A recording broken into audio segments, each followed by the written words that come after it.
मैं पहली बार प्लेन में था और मेरा एक्सीडेंट हो गया। फ्लाइट अटेंडेंट ने सबको भरोसा दिलाया कि यह बस तेज टर्बुलेंस है, लेकिन मैंने अपनी माँ को बताया कि प्लेन क्रैश होने वाला है। पैसेंजर्स यह सुनकर बहुत गुस्सा हो गए। उन्हें लगा कि मैं सबको गाली दे रहा हूँ। उन्हें यह नहीं पता था कि मैं असल में अपनी पिछली जिंदगी में एक बहुत अच्छा पायलट था, लेकिन एक अवार्ड सेरेमनी के दौरान एक एक्सीडेंट हो गया। छत से गिरे एक झूमर से मेरी मौत हो गई। शायद भगवान चाहते थे कि मैं इस फ्लाइट के 300 पैसेंजर्स को बचाऊं, इसलिए उन्होंने मुझे इस छोटी लड़की के शरीर में दोबारा जन्म दिया। अपनी पिछली जिंदगी की यादों को याद करते हुए मैंने प्लेन के इंजन के फटने की आवाज पहचान ली। धमाके के मलबे ने शायद कॉकपिट की विंडशील्ड को तोड़ दिया था, लेकिन फ्लाइट अटेंडेंट को लगा कि मैं डिस्टर्बेंस कर रहा हूं और उसने मुझे बैठने और ठीक से रहने को कहा। तभी ऑक्सीजन मास्क गिर गए। इसका मतलब था कि सबकी जान खतरे में थी। केबिन में बहुत डर था, लेकिन मैं पूरी तरह शांत रहा क्योंकि मुझे पता था कि डर बेकार है। तो मैं सीधे कॉकपिट में गया और गार्ड अटेंडेंट को एक्सीडेंट का कारण बताया, लेकिन उसने यह कहकर मना कर दिया कि यह नियमों के खिलाफ है। मुझे बहुत गुस्सा आया। उसने मुझे रोकने की कोशिश की, लेकिन मैंने इमरजेंसी कोड डाला और कॉकपिट का दरवाजा खोल दिया। फ्लाइट अटेंडेंट पूरी तरह से हैरान लग रही थी। मैंने गुस्से में उसे डांटा, क्या ये सच में छोटे मोटे नियमों की चिंता करने का समय है? तुम्हें केबिन में यात्रियों को शांत करने के लिए अपनी प्रोफेशनल स्किल्स का इस्तेमाल करना चाहिए। फिर मैंने जोर से कॉकपिट का दरवाजा खोला। फ्लाइट अटेंडेंट ने अंदर जो देखा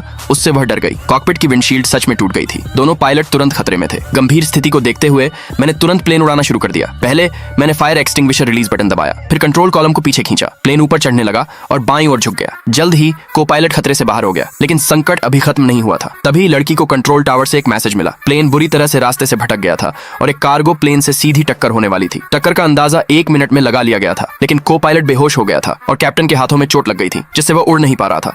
ग्राउंड कंट्रोल सेंटर हालात को देखते हुए तुरंत हाई अलर्ट पर चला गया। डॉक्टर, फायर फाइटर और पुलिस तैयार थे। सबसे बुरे नतीजे को रोकने के लिए मैंने हिम्मत से कैप्टन की ड्यूटी संभाली और अपनी मां से मदद ली। आखिरी पल में मैंने कामयाबी से गाड़ी रोकी और टक्कर से बच गया। आखिर में अपनी अच्छी फ्लाइंग टेक्निक का इस्तेमाल करके मैं सबसे पास के एयरपोर्ट पर इमरजेंसी लैंडिंग करने में कामयाब रहा, जिससे प्लेन में सवार सभी 300 लोगों की जान बच गई।